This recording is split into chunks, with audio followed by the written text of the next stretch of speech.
Aujourd'hui, on va parler de décès et de deuil, mais plutôt sur mon expérience personnelle, pas sur le côté général. J'ai fait une vidéo la semaine dernière avec des étapes, de 5 à 7 étapes, on retrouve, et quelques conseils tirés de mon expérience. Aujourd'hui, je vais plutôt axer sur vraiment les faits dans mon vécu, en espérant que ma démarche aide quelqu'un, apporte du réconfort. C'est vraiment... Si vous ne me connaissez pas, je suis Alix et j'ai 32 ans, je suis auteure conférencière et coach de vie certifiée. J'ai écrit mon autobiographie qui s'appelle De l'abandon à l'adoption, que vous pouvez vous procurer en cliquant sur le lien en barre de commentaires sur mon site internet qui s'appelle abandonadoption.com. On va commencer avec mon expérience personnelle sur le décès. Alors, l'être cher que j'ai perdu, c'est quelqu'un de ma famille très proche, c'est ma grand-mère. Voilà, je vais quand même citer quelque chose. Il y a des choses que je suis obligée de vous dire parce que pour que vous compreniez, dans la compréhension de différentes étapes du processus de deuil, il y a d'autres choses que je garde effectivement privées parce que ça regarde et ma famille et ma grand-mère et moi-même et qui, pour moi, n'ont pas à être publiques. Mais je vous donnerai juste les éléments qui permettent une meilleure compréhension. Pour vous expliquer dans les grandes lignes, ma grand-mère, j'étais vraiment, très, très proche d'elle. On s'appelait toutes les semaines, on se voyait extrêmement souvent. On était, très, très proches, on s'appelait dès qu'on pouvait, on souhaitait nos anniversaires la première dès que la première avait battu l'autre.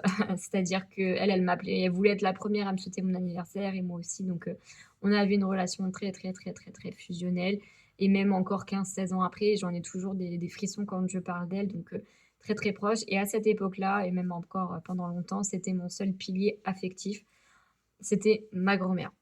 Un jour, elle a eu une opération qui était pas forcément grave, personne s'est inquiété et on s'est rendu compte, en fait, le jour de l'opération que c'était pas juste une opération bénigne, qu'il y avait une maladie. Le jour de l'annonce de la maladie, j'ai pas paniqué. J'ai senti qu'il y avait quelque chose qui n'allait pas. Elle a quelque chose, mais c'est pas grave, on va se battre et on va être ensemble et puis ça va le faire, quoi. Je me suis dit: «C'est impossible de toute façon qu'il se passe, quelque chose de l'ordre d'un décès parce que, elle est là, elle va jamais partir, quoi». En fait, elle est restée dans le coma pendant 1 mois et demi, donc elle a jamais su qu'elle était malade et ce qui m'a tenue, c'était ça, c'était l'espoir que: «OK, elle va se réveiller, on va prendre la chose en main et on va y aller et on va se battre». Un jour où on nous a appris son décès et je pense que même le fait d'en parler trop, ça me remonte des émotions. J'essaie d'être quand même, son décès et je pense que même le fait d'en parler trop, ça me remonte des émotions. J'essaie d'être quand même, punchy quand je le raconte parce que je veux pas me laisser submerger par les émotions, mais c'est dur encore d'en parler et j'en parle plus en détail dans mon livre que je vous invite à lire parce que vraiment,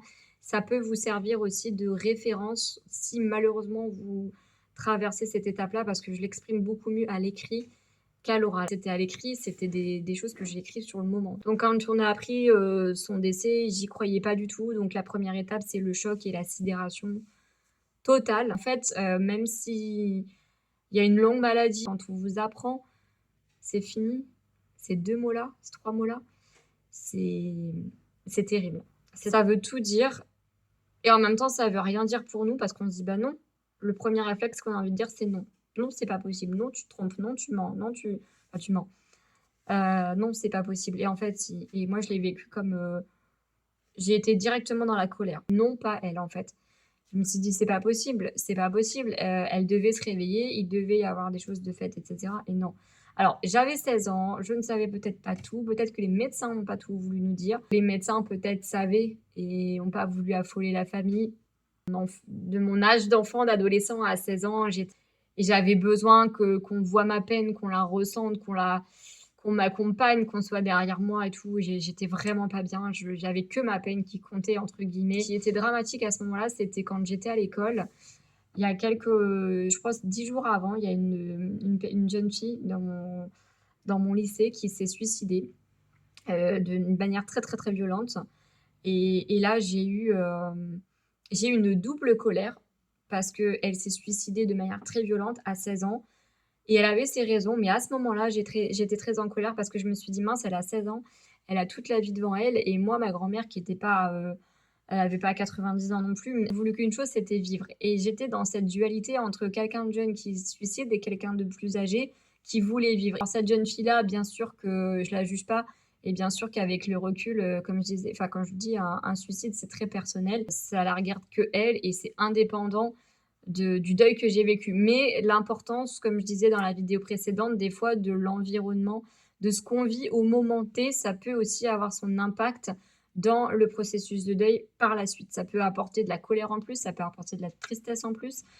Un mois avant le décès de ma grand-mère, j'ai eu une déception sentimentale amoureuse très très forte et en fait ça a amplifié tout ça. Donc la colère plus la tristesse, ça faisait vraiment pas un bon mélange. Heureusement qu'à cette époque-là, j'avais des bons amis, des bonnes amies avec qui je pouvais, sur qui je pouvais vraiment compter et m'entourer. Je pense que c'est l'amitié qui m'a sauvée à ce l'autre moment. Étape, c'est le «et si» et le marchandage. Et si j'avais été là? Et si, alors j'ai jamais culpabilisé sur moi parce que nous, on n'avait rien à faire là-dedans. La maladie ne dépend pas de nous, le décès ne dépend pas de nous, donc j'ai jamais culpabilisé. Il y avait pas à culpabiliser de toute façon.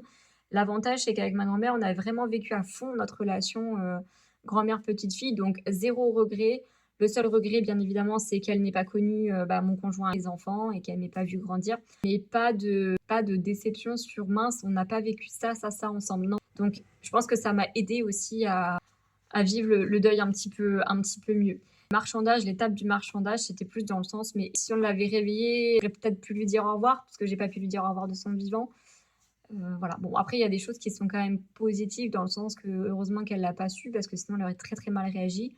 Et je préférais 1000 fois porter ma peine, 5 mois, 5 ans, que de penser qu'elle, elle aurait souffert ne serait-ce qu'une journée à savoir qu'elle était malade. Donc la tristesse et la dépression, alors c'est très paradoxal parce que pendant très longtemps, j'étais très joyeuse la journée et très triste le soir. Je pense que je me suis autorisée à un moment donné à être triste le soir, à évacuer ma peine, à pleurer tout ce que j'avais à pleurer, à écrire ce que je voulais écrire. Et la journée, comme j'avais mes amis qui étaient vraiment en or à ce moment-là, enfin j'avais un entourage à ce moment-là qui était bien, et bien mes journées à l'école, ça se passait pas trop mal. Conscience que la vie était belle en fait, que sa mort était injuste et je détestais la mort. J'avais personnifié, la mort. Il y a un nom pour ça, je sais plus comment ça s'appelle, mais je vais le retrouver. Je vais le retrouver, si ça me revient, je vous le dirai, mais il y a la mort comme une personne, comme si la mort était une personne et qu'elle m'avait enlevé ma grand-mère. Et j'étais en colère contre la mort, mais j'apprécie de plus la vie parce que, on voit la fragilité, on sait que tout peut basculer, en une journée, en une seconde, en une fraction de seconde, malheureusement. Je me suis nourrie énormément de développement personnel, je me suis nourrie de énormément de témoignages, de personnes qui s'en sont sorties. C'est pour ça aussi que je fais cette vidéo-là. Si ça peut vous aider, je me reposais peut-être un peu sur mes lauriers sur certaines choses. Et là, ça m'a confrontée à moi-même assez jeune. Ça m'a fait mûrir d'un seul coup aussi, hein, malheureusement. En plus de mon abandon, de mon adoption et de certaines épreuves, 16 à 20 ans, malheureusement, je suis tombée dans les troubles du comportement alimentaire, à être hyperphage. Et j'ai fait une vidéo spécialement sur ce sujet-là que je vous invite à regarder sur ma chaîne. C'est là que j'ai découvert que j'avais un syndrome d'abandon, mais ça, j'en parle dans d'autres vidéos. La phase de l'acceptation. Alors, accepter que l'être le plus cher à ce moment-là, en tout cas, s'en aille de notre vie, on ne l'accepte pas comme ça, bien évidemment. J'ai juste eu de la résilience. Et la résilience, c'est tout l'art un petit peu de la vie. D'avoir de la résilience, ça vous apportera énormément de bien dans votre vie. Peut-être que rien n'arrive par hasard, que tout est écrit, c'est un peu mes convictions. Si on a du négatif dans notre vie, il faut essayer de le transformer en quelque chose de positif. Et si c'est pas quelque chose qui est positif comme une mort, de le transformer en un moteur et de donner du sens. Pour moi, c'était OK, maintenant, il va falloir que je vive pour deux. Et c'est cette phrase-là, je ne sais plus où je l'ai eue, mais c'est cette phrase-là qui m'a fait avancer, qui m'a fait ne pas culpabiliser d'être heureuse, qui m'a fait avancer dans ma vie. Le seul truc pendant longtemps que j'ai refusé de faire, c'était de fêter mon anniversaire. Alors déjà que ma date de naissance, c'est pas la vraie parce que j'étais abandonnée et tout ça. En plus de ça, le jour J, je ressentais énormément de tristesse et de mélancolie. Et la troisième raison, en plus de ça, j'avais plus ma grand-mère pour le fêter avec moi. Donc mon anniversaire, pendant des années, je n'ai pas voulu le souhaiter jusqu'à ce que je rencontre mon conjoint. Bon, c'est un jour dans l'année, vous allez me dire, mais à côté de ça, j'ai continué à vivre, j'ai continué à avancer, j'ai continué à me développer personnellement. Je me suis dit, OK, je veux jamais qu'on l'oublie. Je veux toujours parler d'elle. Même aujourd'hui, je veux parler d'elle, j'en parle dans mon livre. Si malheureusement demain il venait arriver quelque chose, je sais que j'ai les vidéos qui vont parler pour moi. J'ai mon livre qui va parler pour moi. Il y a certains qui mènent un combat aussi quand c'est le décès de quelqu'un suite à une maladie ou suite à quelque chose de rare ou suite à une injustice parce que il y a eu un accident, un meurtre ou enfin bon des choses qui sont très très graves, qui en font leur combat. Alors je trouve que c'est quelque chose de très très noble, mais attention à ne pas s'oublier non plus. Quand j'étais adolescente, il y a une amie proche, enfin qui était proche à l'époque, parce qu'aujourd'hui on n'a plus de contact, qui a perdu son amoureux de l'époque et qui était dans le même groupe d'amis que nous. C'était un drame parce que déjà on avait 18 ans, lui il en avait 22, donc forcément c'était un choc aussi jeune, c'était un accident de la route. Et au purée, ça peut nous arriver à nous, c'est proche de nous, quoi. Je n'ai pas trop connu cette personne-là, je l'ai connue 4 mois dans ma vie et de très loin, donc j'ai pas de souvenir avec, c'est pas de tristesse par rapport à la perte de sa personne. Après, l'événement est triste, mais voilà, je peux pas dire que je l'ai connu vraiment, je peux pas dire tout ça. Je peux dire par contre, ça m'a choquée à l'époque où c'est arrivé. Mila, bah, elle était tellement dans sa tristesse, dans son deuil que bah, moi, à ce moment-là, je pense que je manquais tellement d'attention. Enfin, je sais pas, il y a eu un mélange de tout, de manque d'attention, je voulais la sauver, je voulais l'aider avec mon expérience de deuil par rapport à ma grand-mère 2 ans avant. Je pense que j'ai voulu énormément l'aider. Et j'ai voulu faire je ne sais quoi, mais en tout cas, j'ai absorbé toutes ces émotions.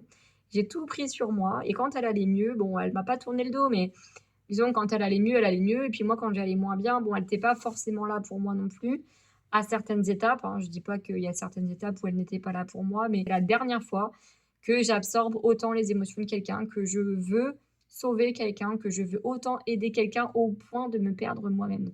Un point de vigilance, et je lui en veux pas à cette personne-là parce qu'on était très jeunes, hein, bien sûr, mais j'ai pas du tout d'amertume et d'animosité par rapport à ça, hein, qu'on s'entende, mais ça m'a servi quand même de leçon de me dire: «OK, si maintenant quelqu'un de proche traverse le deuil, oui, je peux être là, mais par contre, non, je vais pas absorber tout et que si tu veux te faire aider, accompagner, je peux mettre ma casquette de coach, de vie à ce moment-là et l'aider dans un cadre bien précis.